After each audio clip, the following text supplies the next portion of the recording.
Hello dear student, welcome back to my channel Shivam study knowledge. Student, इस video में हिंदी के paper में आपको कुछ नहीं आ रहा और पेपर आप लोग देना चाहते हो, सिर्फ पास होना चाहते हैं हिंदी में एक अच्छे मार्क्स से। तो हिंदी में कैसे पास होंगे आज के इस वीडियो में हम आपको बताने वाले हैं। पूरा पेपर सॉल्व करके बताऊंगा और पूरे पेपर को कैसे कॉपी में लिखना है हमें कुछ भी नहीं पता है। ठीक है, हमें कुछ भी नहीं समझ में आ रहा कि हिंदी का मैं पेपर कैसे दूं। ठीक है, आपको जीरो नॉलेज है हिंदी के पेपर के बारे में, फिर आप कैसे पेपर दोगे बोर्ड एग्जाम में। ठीक है, और एक अच्छा मार्क्स जो होता है 70-80 नंबर का, वो आप कैसे लेकर आओगे हिंदी में, क्लास 12 हिंदी में। आज की इस वीडियो में यही हम बताने वाले हैं। एक इंपॉर्टेंट ट्रिक के साथ हम ये वीडियो आपके लिए लेकर आए हैं, जिसमें हम आपको ऐसा ट्रिक बताएंगे जो आप लोग फॉलो करोगे तो हिंदी में आपके अच्छे मार्क्स आएंगे। बिना कुछ किए हुए आप लोग हिंदी में अच्छे मार्क्स ला सकते हो। ठीक है, आपको कोई भी नॉलेज नहीं है और आप हिंदी में पास होना चाहते हो, आपका पेपर आ चुका है और आप वीडियो को, स्टूडेंट आपका पेपर कल है और वीडियो को आज देख रहे हो, फिर भी आपके लिए फ़ायदेमंद है। ठीक है, तो आज का ये वीडियो लास्ट तक देख कर जाइएगा, आपका पेपर जो है बहुत ही अच्छे से जाएगा और हिंदी के पेपर में आप एक अच्छा स्कोर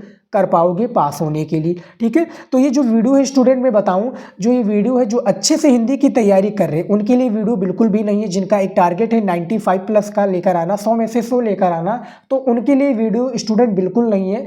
ये वीडियो उनके लिए, स्टूडेंट के लिए है जो सिर्फ पास होना चाहते हैं। ठीक है, उनको नंबर से कुछ नहीं मतलब है, वो सिर्फ क्या है, पास होना चाहता है कि उनका 60 से 70 80 तक नंबर उनका आ जाता है तो वो सिर्फ पास हो जाएंगे। ठीक है, उनको नंबर से कोई भी मतलब नहीं है, वो सिर्फ पास होना चाहते हैं। तो उनके लिए मोस्ट इंपॉर्टेंट वीडियो होने वाला है। ठीक है, तो ये वीडियो जो है इसमें आप देख सकते हैं, ये पेपर है आपका क्लास 12 हिंदी का। ठीक है, ऐसे पेपर आपका यूपी बोर्ड में आएगा। आपका पेपर है 24 फरवरी को, ठीक है, 2025 बोर्ड का। और आप ये ट्रिक लगाकर जाते हैं तो आपको हिंदी में अच्छे मार्क्स मिलेंगे।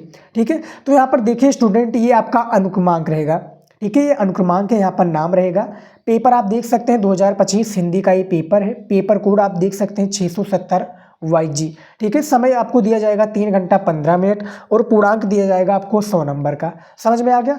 निर्देश में आपको यही रहेगा कि प्रारंभ में 15 मिनट पेपर को पढ़ने के लिए दिया जाता है और इस प्रश्न पत्र में 2 खंड दिए हुए हैं। इतना तो आपको क्लियर हो गया, इतना सारी चीज़ें आपको पता चल गई। और ये जो 15 मिनट पेपर को दिया जाता है पढ़ने के लिए, स्टूडेंट आप लोग पढ़ लीजिएगा, नहीं तो आपको क्योंकि समझ में कुछ नहीं आ रहा कि भैया कहाँ से क्या करें, कौन सा क्वेश्चन करें, तो मैं बता दूं स्टूडेंट, आपके क्लास 12 हिंदी में 10 बहुविकल्पीय प्रश्न पूछे जाते हैं। ठीक है, आपको 10 बहुविकल्पीय प्रश्न का उत्तर कैसे देना है मैं ट्रिक बताता हूं। देखिए यहाँ पर मैं ट्रिक आपको बताऊंगा। सबसे पहले क्या करना है पेपर में, ठीक है स्टूडेंट, मैं बात करूं पेपर में जो कॉपी का लाइन है ये आप लोग ड्रॉ कर लीजिएगा, यानी डंडी को आप लोग ऐसे खींच लीजिएगा। ठीक है, अब आपने डंडी खींच दी, अब आपको करना क्या है, अब आपको करना क्या है, सबसे पहले यहाँ पर देखिए ऑब्जेक्टिव क्वेश्चन का मैं आपको ट्रिक बता देता हूँ। ठीक है, जो कि ऑब्जेक्टिव क्वेश्चन का है, ये देखिए ऑब्जेक्टिव क्वेश्चन का ट्रिक सबसे पहले ये है कि मैं आपको पहले पेपर में क्वेश्चन दिखा देता हूँ कि सबसे पहला का नंबर का क्वेश्चन पूछा गया है कि राजा भोज का सपना के लेखक हैं। तो राजा भोज के सपना के लेखक कौन है, जैसे शिव प्रसाद सितारे हिंद। मुझे इसका राइट आंसर पता है, आपको नहीं पता होगा तब आप क्या करेंगे, देखिए जब भी पूछा जाए स्टूडेंट, इनमें से मैं आपको सबसे पहले ये ट्रिक बताना चाहूँगा कि जो आपके तुक्का लगाना है पेपर में, आपको क्या करना है, तुक्का लगाना है। ठीक है, और तुक्का लगाने के लिए आपको करना क्या है, आपको अंदाजा तुक्का लगाना है और इतना सही लगाना है। देखिए एक तो होता है 4 में से, देखिए क्या है, काफ़ी डाउट होता है क्वेश्चन में कि भैया चारों में से क्या है, 2 तो नहीं है। जैसे मान लीजिए कि किशोरी लाल गोस्वामी और राधाचरण गोस्वामी नहीं है, अब आपका डाउट बचता है 2 में से कि शिव प्रसाद सितारे या इंसान खा हो सकते हैं। ठीक है, तो इन 2 में से आपको टिक लगाना है, टिक लगाना है। ठीक है, तुक्का लगाना है। तो ये 4 तो आपका डाउट वाला हो गया। अब हम बात करते हैं, जैसे कि आपको सबसे पहले मैं टिक बताऊँ आपको, तो आपका 10 ऑब्जेक्टिव क्वेश्चन है, तो ए और बी, देखिए ए बी और एक और हो जाता है सी, ये तीनों में से आपको सोच समझकर तुक्का लगाना है। ठीक है, मान लीजिए कि आप सी वाले पर टिक नहीं लगाना चाहते, तो ए और बी सबसे ज़्यादा राइट आंसर होता है आपका 10 है, तो 10 में से तो 6 क्वेश्चन आपका ऐसे ही सही हो जाएगा तुक्का से। ठीक है स्टूडेंट, 6 में से जो है आपका 6 क्वेश्चन, 10 में से 6 क्वेश्चन आपका तुक्का लगाकर ए बी या सी पर आप लगाकर सही कर दीजिए। ज़्यादातर मैं बात करूं तो ए और बी सही होता है, लेकिन कहीं कहीं पर गलत होकर सी भी राइट आंसर हो जाता है। और यहाँ पर जब दिखे कि इनमें से सभी, यानी हिंदी में जहाँ दिखे इनमें से सभी, ठीक है, इनमें से सभी, ये समझ में आ गया। और देखिए इनमें से कोई नहीं, ये देख लीजिए इनमें से कोई नहीं। ठीक है। तो ये यहाँ पर आप लोगों को ज़्यादातर क्या टिक लगाना है। कभी कभी क्या होता है कि ये भी गलत हो जाता है, ठीक है, इनमें से कोई नहीं, ये भी आपको समझ में आ गया। उसके बाद में देखिए इनमें से यहाँ पर देखिए का व खा दोनों, यानी ए और बी, का व खा दोनों, ठीक है, इस तरह से। तो ये जो 4 पॉइंट है स्टूडेंट, ज़्यादातर पूछा जाए तो इनमें से सभी, इनमें से कोई नहीं, और का व खा यानी ए और बी पर टिक लगाना, इस तरह से आपको टिक लगाना है स्टूडेंट, ठीक है। इन का व खा में से, यानी जैसे का वाला भी राइट आंसर होगा, खा वाला, तो इस तरह से ऑप्शन दे दिया जाएगा, ठीक है। तो ये वाला भी राइट आंसर आपका हो जाएगा। तो इन चारों में से आपको टिक लगाना है। ऑब्जेक्टिव क्वेश्चन में जैसा कि मैंने बताया, ए और बी पर टिक लगाएंगे तो 6 क्वेश्चन तो आपका सही हो जाएगा अप्रॉक्स। और जब इस तरह से क्वेश्चन आएगा तो आपका यानी 9 क्वेश्चन या 10 क्वेश्चन भी सही हो सकते हैं अंदाजा, क्योंकि तुक्का लगाना है आपको, ऑब्जेक्टिव क्वेश्चन सही करना है पूरा, ठीक है। ये समझ में आ गया। उसके बाद में देखिए हमारा जो ऑब्जेक्टिव क्वेश्चन था वो क्लियर हो गया है। अब हमारा क्वेश्चन पूछा गया है कि निम्नलिखित गद्यांश पर आधारित प्रश्नों का उत्तर दीजिए। मैं पूरा पेपर सॉल्व करके आपको इस तरह से दिखा रहा हूँ स्टूडेंट, मैं बता रहा हूँ कि समझ लीजिए कि मुझे कुछ नहीं मालूम है और मैं पेपर दे रहा हूँ बोर्ड एग्जाम में, तो मैं कैसे नंबर लेकर आऊँगा। यहाँ पर देखिए निम्नलिखित गद्यांश के आधारित प्रश्नों का उत्तर दीजिए। अब ये गद्यांश जो है बहुत ही आसानी तरीके से हम हल कर सकते हैं, ठीक है स्टूडेंट। ये 10 नंबर बहुत फ्री का होता है, मैंने काफ़ी बार आप सभी को बताया है। देखिए आपको चैप्टर का नाम पहचाना है कि उपयुक्त गद्यांश के पाठ और शीर्षक का नाम लिखिए, रेखांकित अंश की व्याख्या कीजिए। दोनों में से किसी एक को हल करना है। तो मुझे जैसे पता है चैप्टर का नाम, ये देखिए कि भूमि का निर्माण देवों ने किया है, वो अनंत काल से है और उसके भौतिक रूप से सौंदर्य है। अब राष्ट्र के स्वरूप चैप्टर से लिया गया, इसके जो लेखक हैं वासुदेव शरण अग्रवाल जी, मुझे पता है। तो अब हम क्या करेंगे, यहाँ पर देखिए सबसे पहले प्रश्नोत्तर डालेंगे। प्रश्नोत्तर क्या है, देखिए प्रश्नोत्तर, ठीक है, प्रश्नोत्तर संख्या, इस तरह से देखिए प्रश्नोत्तर संख्या कौन सा है, 3 नंबर। अब इसको अंडरलाइन कर देंगे इस तरह से, ठीक है। अंडरलाइन करने के तत्पश्चात अब हम क्या करेंगे, पहला क्वेश्चन है तो हम सबसे पहले में संकेत डालना होगा स्टूडेंट, ठीक है। संकेत में क्या होता है, बेसिकली हमें ये बताना होता है एग्जामिनर को कि मैंने अथवा वाला ना करके मैंने पहला वाला किया है, या पहला वाले ना करके अथवा करके, तो इसमें बताना होता है। तो जैसे यहाँ पर देखिए आगे का 2 वर्ड उठा लेंगे कि भूमि का निर्माण, और लास्ट का 2 वर्ड उठा लेंगे आवश्यक धर्म है, ठीक है। तो इसको हम यहाँ पर लिख देंगे, यहाँ पर देखिए भूमि का निर्माण, ठीक है, ये देखिए भूमि का निर्माण, फिर लास्ट में ऐसे हम डॉट डॉट करते चले जाएंगे और लास्ट में हम लिख देंगे आवश्यक धर्म है, इस तरह से देखिए आवश्यक, ठीक है, आवश्यक क्या है, धर्म है। इतना क्लियर हो गया माय डियर स्टूडेंट, ये आपका संकेत हो गया। अब पहला क्वेश्चन जो पूछा गया था मैं दिखा दूं आपको सही से, ये देखिए कि उपयुक्त गद्यांश के पाठ और शीर्षक का नाम लिखिए। मुझे पता चल गया, मान लीजिए कि नहीं पता चलता फिर भी आप लोगों ने कुछ ना तो पढ़ा होगा। देखिए पृथ्वी, ठीक है, पृथ्वी तो आपका राष्ट्र के स्वरूप से लिखा गया है, और यहाँ पर मैं राष्ट्र की भी बात दिखा देता हूँ। ये देखिए राष्ट्र, ठीक है, कहाँ जहाँ पर देखिए बार बार राष्ट्र, और चैप्टर का नाम भी कभी कभी दे उसी में गद्यांश में दे दिया जाता है, जैसे आपका भाषा और आधुनिकता, अशोक के फूल, ये सभी से ज़्यादा आते हैं, ठीक है। अब देखिए हमें क्या पहला क्वेश्चन का आंसर देना है, तो उसके लिए हमें क्या करना है, सबसे पहले हम यहाँ पर लिखना है इस तरह से, ठीक है। अब यहाँ पर हम लिख देंगे संदर्भ, ठीक है। तो संदर्भ हम लिखेंगे, संदर्भ में क्या लिखेंगे कि प्रस्तुत गद्य उदाहरण, इस तरह से भी लिख सकते हैं। नहीं तो आप लोग क्या ज़्यादा इजी वाला मैं आपको बताना चाहूँगा कि इजी वाला आप कर लीजिएगा इस तरह से। ये देखिए उपयुक्त पाठ का नाम, ठीक है, उपयुक्त पाठ का नाम लिख देते हैं, या आपका ऐसे डायरेक्ट लिख दीजिए पाठ का नाम, ठीक है। इस तरह से आप लोग डायरेक्ट लिख दीजिएगा, इसमें भी 2 नंबर एग्जामिनर दे देता है, ठीक है। पाठ का नाम क्या है, हमें पता है राष्ट्र का स्वरूप, ठीक है, राष्ट्र का स्वरूप, ठीक है। चैप्टर का नाम मुझे पता है, राष्ट्र का स्वरूप हो गया।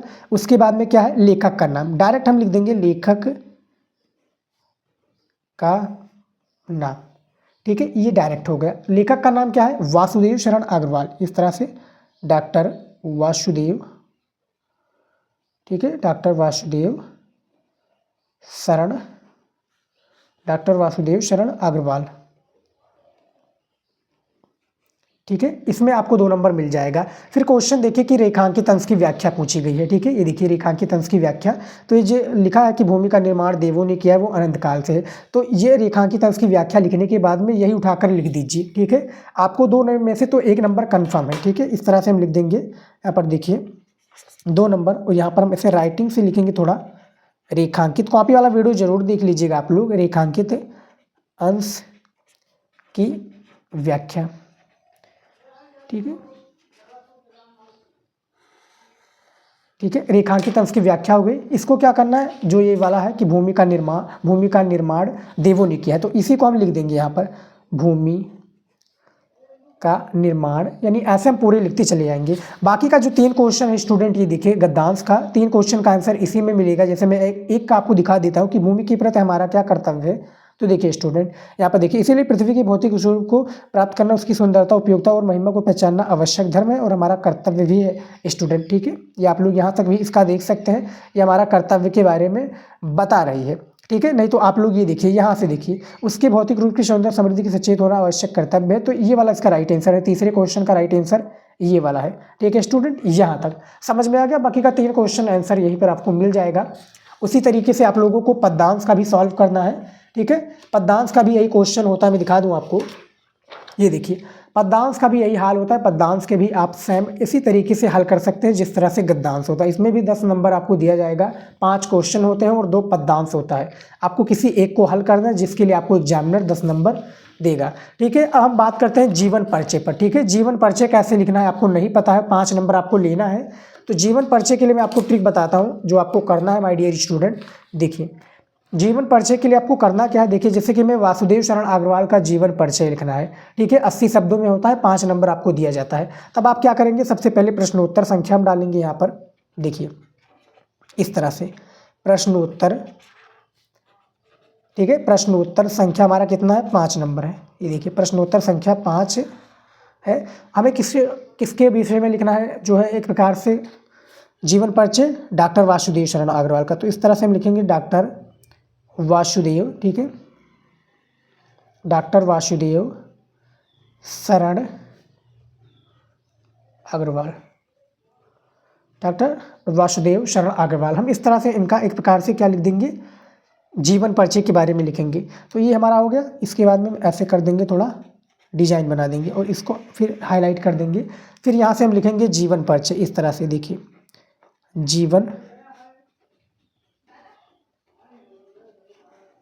ठीक है, जीवन परिचय हम इस तरह से लिख देंगे। उसके बाद में क्या करेंगे स्टूडेंट, इसको अंडरलाइन कर देंगे। एक ट्रिक होता है स्टूडेंट जो काफ़ी स्टूडेंट फॉलो करते हैं, तो जिनको पूरा जीवन परिचय आता है वो ट्रिक, यानी एक होता है क्या, संक्षिप्त परिचय। तो संक्षिप्त परिचय में क्या होता है, इनका नाम हो जाता है। ठीक है, नाम हो गया, स्थान हो गया जहाँ पर इनका जन्म हुआ था, पिता का नाम हो गया, ठीक है, पिता का नाम, फिर माता का नाम हो गया, और इसके बाद में इनकी मृत्यु हो गई। ठीक है, तो एक संक्षिप्त परिचय में ये इतनी सारी डिटेल होती है जो जिनको पता होता है। लेकिन जिनको नहीं पता है वो क्या करेंगे कि लिखेंगे, ठीक है, डॉक्टर वासुदेव शरण अग्रवाल का जन्म, इस तरह से लिखेंगे, डॉक्टर वासुदेव शरण, ठीक है, अग्रवाल का जन्म, इस तरह से लिख देंगे स्टूडेंट। देखिए डॉक्टर वासुदेव शरण अग्रवाल का जन्म, ठीक है, जन्म 1904 ईस्वी में, या 1904 हो सकता है, जहाँ से भी शुरुआत कीजिए 1904 से शुरुआत कीजिए। 1900 से लेकर 1900 आपका 5 हो सकता है,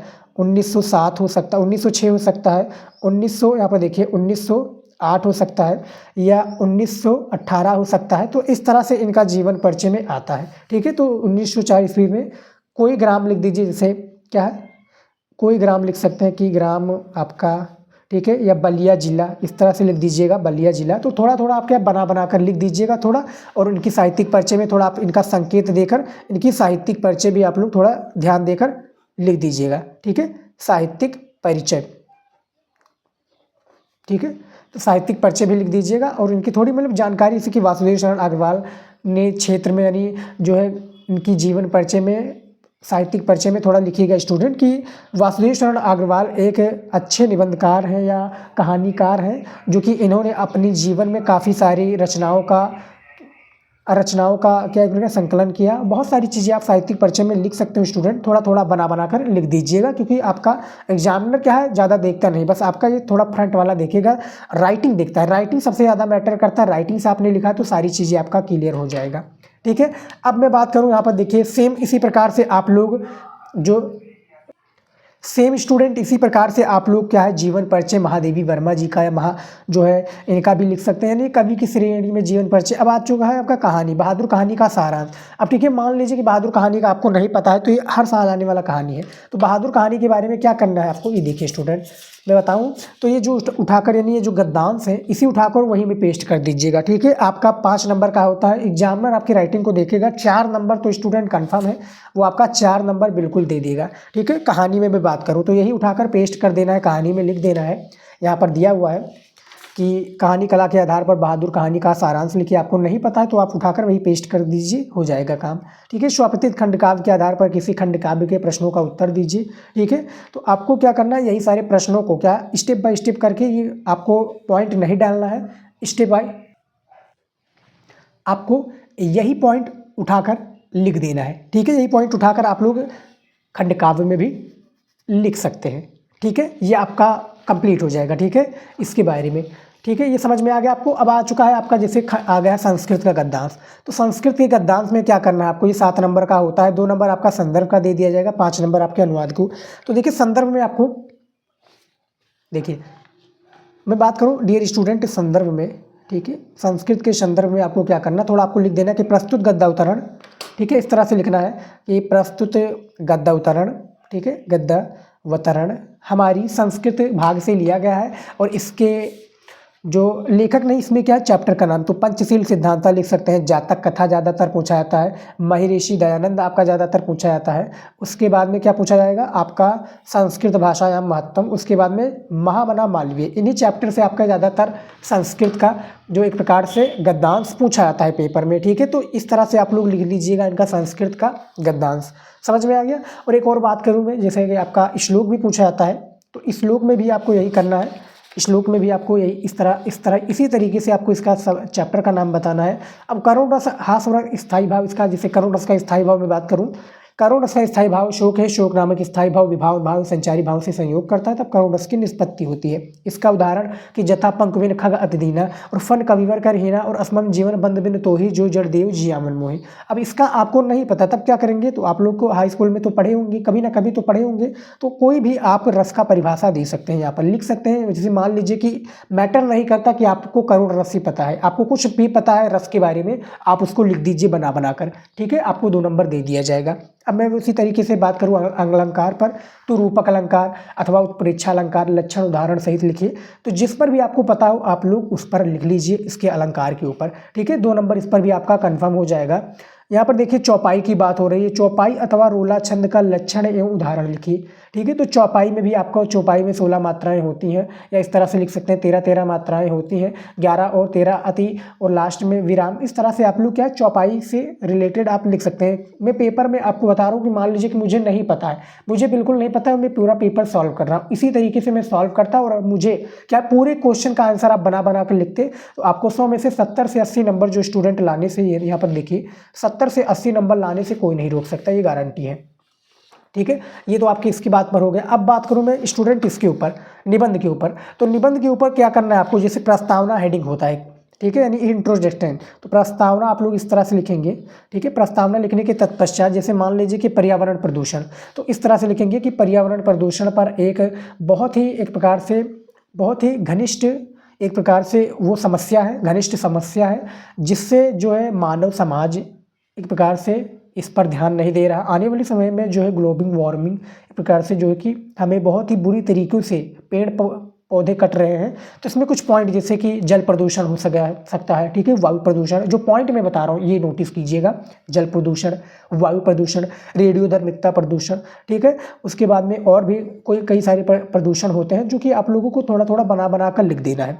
ठीक है, जल प्रदूषण, फिर वायु प्रदूषण यानी पानी गंदे नाले, इस पर जल प्रदूषण, वायु प्रदूषण, रेडियोधर्मिता प्रदूषण, ठीक है, कार प्रदूषण, एक प्रकार से होता है ना, इन्हीं सब प्रदूषण के बारे में लिखना है। प्रदूषण की समस्या के ऊपर आपको लिख देना है। विज्ञान वरदान है अभिशाप, यानी देखा जाए तो विज्ञान वरदान भी है और इसका अभिशाप भी है, दोनों तरह के हैं। ठीक है, अब संधि विच्छेद पर आपको टिक लगा देना है, तुक्का लगा देना है कोई भी। टिक लगा दीजिए। ए यानी भी देखिए का और आपका इसमें गा, का और गा सबसे ज़्यादा सही होता है, इसमें मैं बात करूँ, ठीक है।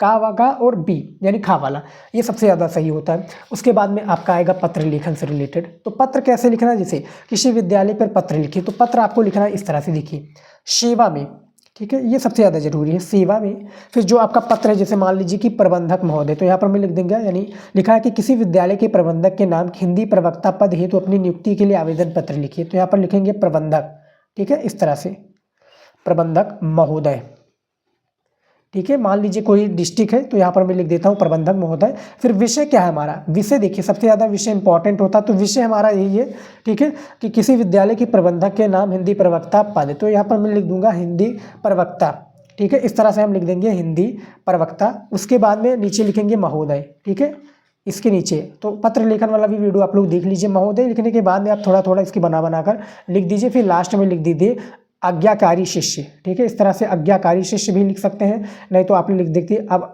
क्या भवदीय, इस तरह से भी आप लोग लिख सकते हैं। फिर आप लोग दिनांक डालिए और आगे आप लोग इस बना कर लिख दीजिए, ठीक है। ये आपका पूरा कॉन्सेप्ट क्लियर हो जाएगा स्टूडेंट, ठीक है। फिलहाल मैंने आपको पेपर के बारे में बता दिया, इतना आप कुछ कर लेंगे। बना कर सारे क्वेश्चंस को छोड़िएगा मत, बना कर कुछ उल्टा सीधा उसी में डाल दीजिएगा। ये नहीं कि आप गाली गलत शब्द ये सब बिल्कुल भी मत कीजिए। जो क्वेश्चन दिया उस पेपर को घुमा कर और अच्छी सी राइटिंग से प्रेजेंट कीजिए, आपके लिखावट पर अच्छे नंबर देगा एग्जाम में।